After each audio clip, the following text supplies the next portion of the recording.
Good morning, everyone. Welcome to Smart Knowledge U podcast number 7. Today's Smart Knowledge U podcast is brought to you by Audible.com, where you can download over 150,000 titles for your iPhone, Android, Kindle, and MP3 player. You can get a free audiobook download and 30-day free trial by visiting www.audibletrial.com/smartknowledgeu. You can download any audiobook of your choice for free just by visiting audibletrial.com/smartknowledgeu. Now, normally in each podcast, I try to find a book to recommend on Audible that serves as a good companion to this podcast. But today's podcast discussion is going to center around the topic: are social media and smartphones killing our social IQ? And most of the books I found on audible.com were actually just praising the merits of social media. So let me refer you to a companion book on Amazon, which is Social Media is Bullshit. And it's written by B.J. Mendelsohn. So if you want to find a good companion to today's topic, just check out that book on Amazon. But the reason that I'm actually making this podcast, because I know it doesn't have anything to do with finance, was that I long have actually felt that social media inflicts much more harm on our collective social IQ than it helps. And it's actually much more detrimental than it is beneficial. Now, I'm sure all of us, including yours truly, have benefited from social media and finding like a long-lost friend from uni on Facebook or reconnecting with long-lost friends, or even connecting, for myself, I've connected with activists in Germany, in Berlin, in different countries like Greece and other countries around the world that I would not have connected with without the use of social media. So certainly it has its benefits. But today, the reason I'm actually wanting to expand and actually make a full podcast on this subject material was due to a story that I read online today about a 19-year-old student that went to my alma mater, University of Pennsylvania, that recently committed suicide. Now, the story fascinated me because it actually discussed how social media misled a lot of people in this young girl's life into thinking she was okay when she obviously was suffering from severe depression. So let me just read some of these quotes verbatim from the story, because this story I think is very well written in this, and then I'll give you some of my insight into the story. So it begins like this. On the morning of January 17th, 2014, Madison Holleran awoke in her dorm room at the University of Pennsylvania. She had spent the previous night watching the movie The Parent Trap with her good friend Ingrid Hung. Madison went to class, she took a test, she told a few friends she would meet them later that night at the dining hall. She went to the Penn bookstore and bought gifts for her family. Then, on the evening of January 17th, after dusk settled on the city, Madison took a running leap off the 19th level of a parking garage in downtown Philadelphia. She was 19 years old. So, obviously, any time a teenager commits suicide is a tragic story, but it's often, people don't like to openly discuss suicide, but it's a topic that's just mental illness that should be discussed in far more frequency than people are willing to discuss it today. So the article goes on to say, and again I'm reading this verbatim, checking Instagram is like opening a magazine to see a fashion advertisement, except an ad is branded as what it is, a staged image on glossy paper. Instagram is passed off as real life. Yes, people filter their photos to make them prettier. People are also often encouraged to put filters on their sadness to brighten their reality, so as not to drag down those around them. The myth still exists that happiness is a choice, which perpetuates the notion of depression as weakness. Life must be Instagrammed in more ways than one. The life Madison projected on her own Instagram feed was filled with shots that seemed to confirm everyone's expectations. Of course, she was loving her first year of college. Of course, she enjoyed running. Her mom remembers looking at a photo on her feed and saying, "Madison, you look like you're so happy at this party." "Mom," Madison said, "it's just a picture." The day before Madison returned to Penn for spring semester, she had a session with her therapist that Jim also attended. She admitted to having suicidal thoughts. If you have suicidal thoughts, don't act them out, her doctor said. Either calmly or call someone in your family. Madison nodded. As a family, they had never talked about suicide. Jim never considered it a real possibility, just the dramatic ending to someone else's story.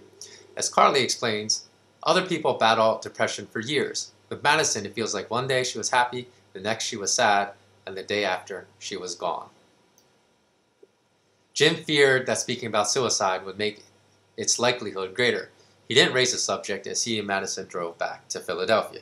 So again, as I said, a lot of people make the mistake of not talking about a situation that exists and just ignoring it. So I think that that's an important point or learning point to take away from this, is that everything should always be communicated as much as possible, especially if you ever have the misfortune of discovering that someone is suicidal. You shouldn't sweep that under the rug, but do whatever you can to help that person out.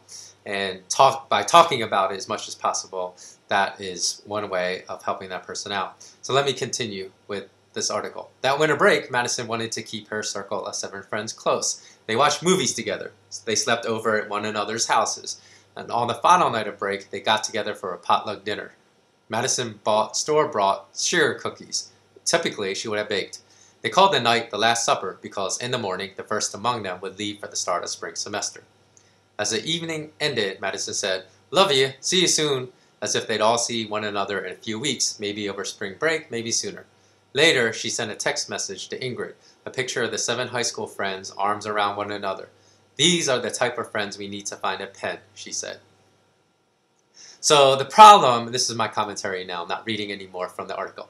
The problem, I believe, with social media is that it gives people a false sense that they know how, if their good friends are doing well or if their good friends are not, just by scanning through their friends' postings, whether they're happy photos that they're seeing. And of course, actually on social media, that's all everyone really ever posts are happy photos. It's very rare that, sometimes people do post photos on themselves in which they are in a sad or distressed emotional state, but that's rare. Most of the times it's just photos and photos and photos and tons of photos of people smiling, laughing, and in which the photos transmit some sense of joy with life.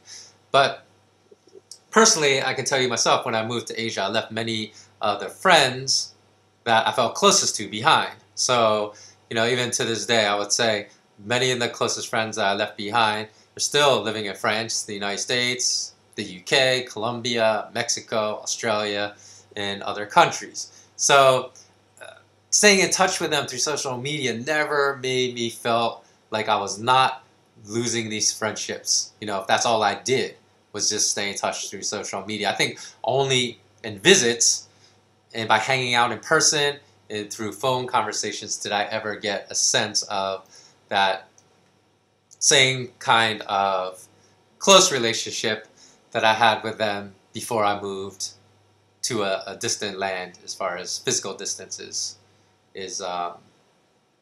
involved. So I think today that I really believe that mental illness is exploding because of social media.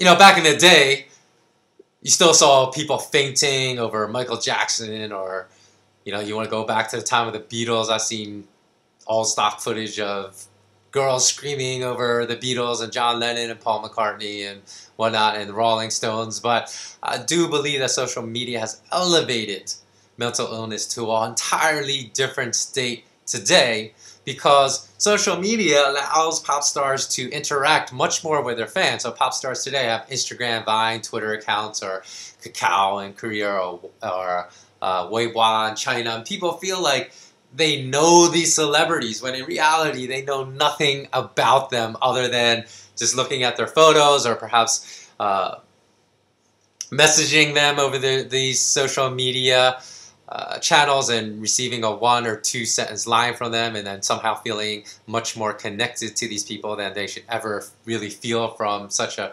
brief and meaningless communication. And so They really know nothing about celebrities and are only receiving sanitized, feel happy, look happy feeds of these celebrities, and it's not real. So today you can go on YouTube or you can go to Vine and see literally hundreds of videos of teenagers crying hysterically because their favorite band member was leaving a boy band or leaving their favorite pop group. And I'll actually try to find some of these. Usually I just have an audio file, but if you're going to watch this podcast on YouTube, I'll try to find some of these clips and splice them in so you can see them. So I'm sorry this podcast on iTunes because you won't be able to see this accompanying video, but it just lasts for about, I don't know, 30 or 40 seconds. It's just a bunch of hysterical teens crying over Zayn Malik leaving their favorite boy band, One Direction. So just bear with us for 30 seconds if you're listening to this on iTunes, and we'll be back with our audio commentary. Okay. Is anyone else crying as much that Zayn left? So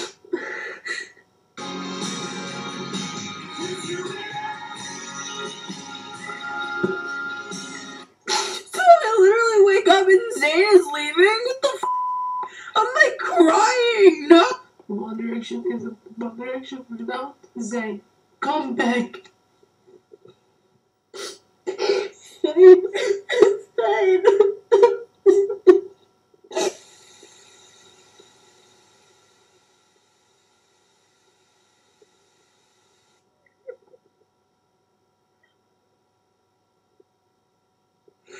Wind back like 3 years ago when they were prime. Look at this. It won't look right without him. I'm so embarrassed.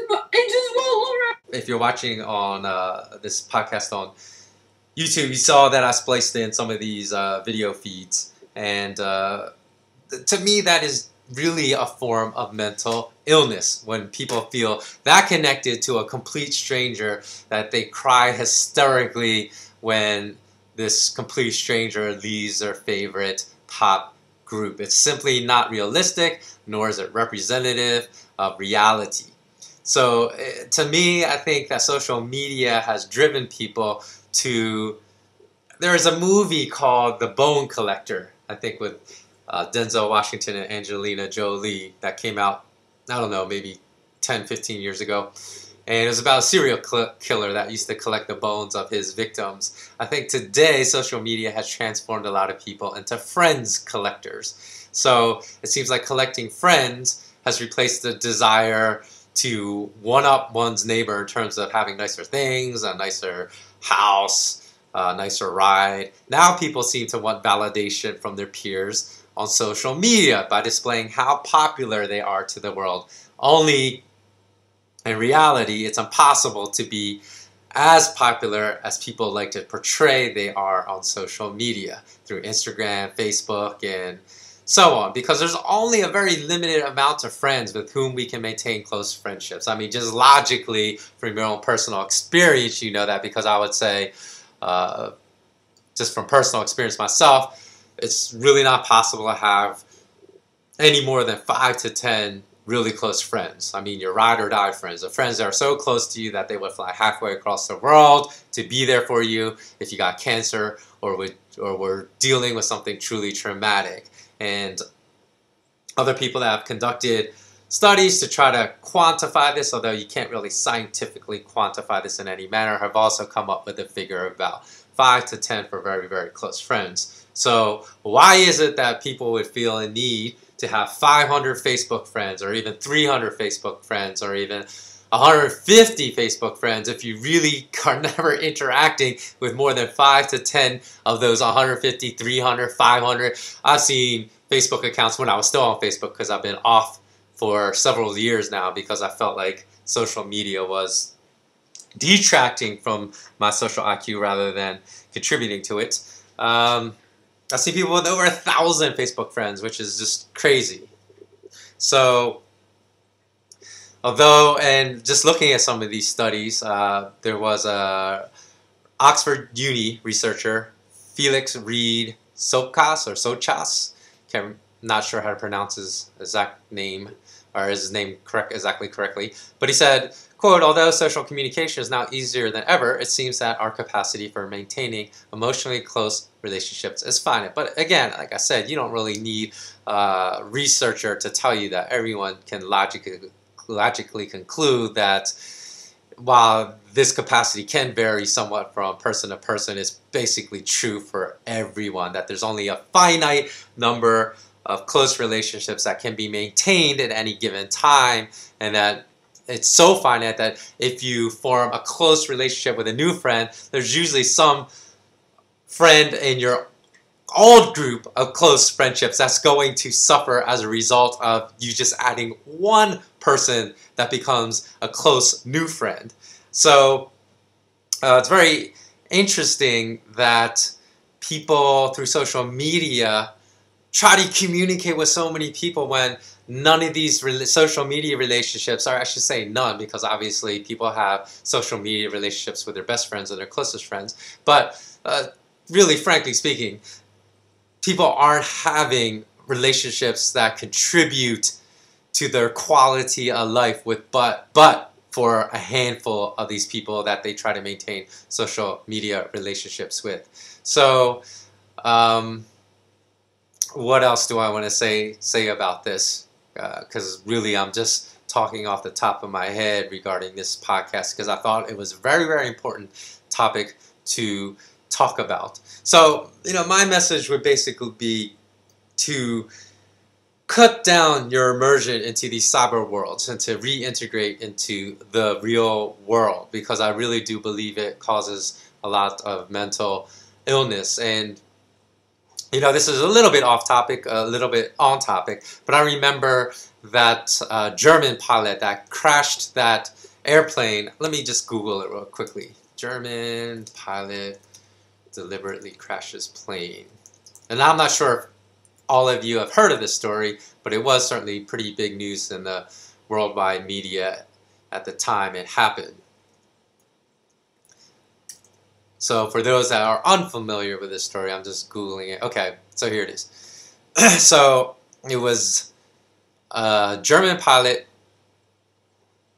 and his name was Lubitz, Lubitz, that deliberately downed his plane. So he deliberately crashed the plane that he was flying because he convinced his co-pilot to go to the bathroom, then locked him out of the cockpit after his co-pilot went to the bathroom, and then deliberately crashed the plane into the French Alps, killing himself and 149 others on board. Now it's interesting because this story made big news, but the fact that he was depressed and suicidal almost was glossed over. I mean, it was discussed as the reason that he decided to take 149 other innocent people with him when he decided to commit suicide. But the story of that person's mental story was really mentally depressed and suffering from severe mental illness to want to take 149 innocent lives with him when he decides to kill himself. So I think the greater topic, sorry about that little blur, I think it was just a video from that story that started playing, but I just shut it off. So the biggest story is people should be asking, why is there seemingly a growing incidences of mental illness in populations all around the world? And I attribute a lot of that to social media and the fact that people are not interacting face-to-face or interacting with people anymore. So don't assume that your friends are okay just because they post happy photos on Instagram or Facebook.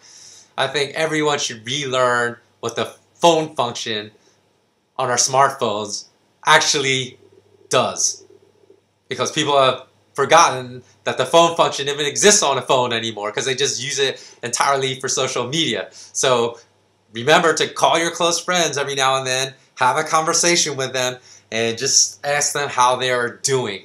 And that's important to maintaining good relationships with people. Some people I know will say, well, I see my friends every couple of weeks, so I don't really need to do that. But I think there are people that really need to call their friends and see how they're doing, because I see people Every time I'm out to dinner, I see people, inevitably, not just one, but I see multiple tables of 6 or 8 people where everyone at the table is just staring at their smartphone and no one is speaking with one another. So even for people that go out to see their friends on a regular basis, some of them really, really don't take the time to ask their friend how you are doing and to really know. So, often now I joke around with friends and tell them if the use and adoption of social media continues to proliferate at this insanely exponential rate, in a few years, every single UD is going to have a human communications 101 class as a mandatory prerequisite course for every single entering freshman, because I fear that we are going to lose our ability to communicate in person, to express our feelings to one another in an intellectual, understandable way, and that without a screen staring back at us, a lot of us are going to lose our ability to effectively communicate with one another. So just remember, I'm going to close on this note. A little over a year before she died, the University of Pennsylvania 19-year-old student that actually inspired this podcast, Madison, posted on Instagram a snapshot of a quote from 17 magazine. It says, "Even people you think are perfect are going through something difficult." So I think we should not forget that. There was one other story I want to discuss real quickly, and then I'm going to wrap up this podcast, and that was the story of a 20-year-old Korean supermodel named Doll Kim that also committed suicide. So she was basically becoming one of the top models in the entire world when she killed herself. So people, again, were stunned by the fact that she had committed suicide. But it was really not that difficult to see the signs, because she posted a lot of things that stated to her that pointed to her fragile state of mind on social media. Because one of her first postings on her blog said, quote, my life as Doll was so sad and lonely. Join me in my solitude in another world." But then she added, "Kidding, I'm fine, just tired." So people kind of just sloughed that off as not a real indication of her mental state at that time. But over the next, let's see, 1, 2, 3, 4 months, she kept posting warning signs. August 22nd, she posted, "I need to learn how to stop destroying myself and be nice to myself." September 25th, "I wore high heels and short skirts to hide my depression." October 26th, "So many times I almost jumped but didn't." October 30th, "Mad, depressed, and overworked. The more I gain, the more lonely it is. I know I'm like a ghost." November 15th, "Oh, but how lonely it is then and now." And despite all those warnings, it's crazy, all of her friends, her agent, everyone ignored it and just said, "Oh, people just put things on social media that don't really reflect how they're truly feeling, and it's just someone venting." So, but the mistake here, the point I wanted to tell you this short story about this 20-year-old Korean supermodel that killed herself, is because that's exactly what social media is. Social media is not true communication. So these people should have reached out to her and asked her, "Is this truly what you're feeling? If so, like her agents should have seen her as a piggy bank to make lots of money off of. And when she posted these things, they should have called her and said, 'Are you okay? Or is this really how you're feeling? If so, let's take a year off and get you right mentally.'" But instead, everyone feels like, "Oh, are you really okay?" And they'll give a one sentence, and then if she would answer, "Okay," back on social media, they would say, "Oh, okay, you see, she's fine." I mean, that's why I'm saying that social media is leading to lost communication, because it also has convinced people that they can actually ascertain reality from what's basically a 3-second soundbite, which is ridiculous. And that's why the whole message of this podcast is that we need to basically return to the organic. We really need to start communicating with one another face to face, really stop communicating so much through social media, and have the majority of our communications be in an organic manner. So I hope everyone takes that to heart. And please do comment below.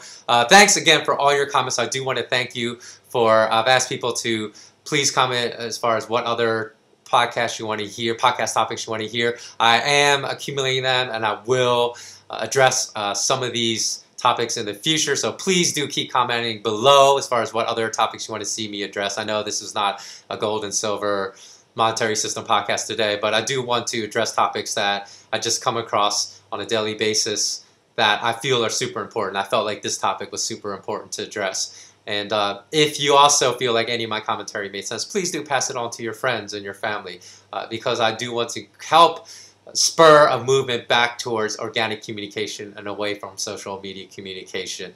Because I think that reliance on social media communication as our primary means of communication is destroying people's sense of compassion for one another, and it is destroying our humanity. So, let's take our power back. Let's start communicating with one another in an organic sense, and let's start actually calling each other and remembering what the phone function on our smartphones actually does. Okay, thanks a lot for listening. As always, remain intensely curious. Until next time, so long.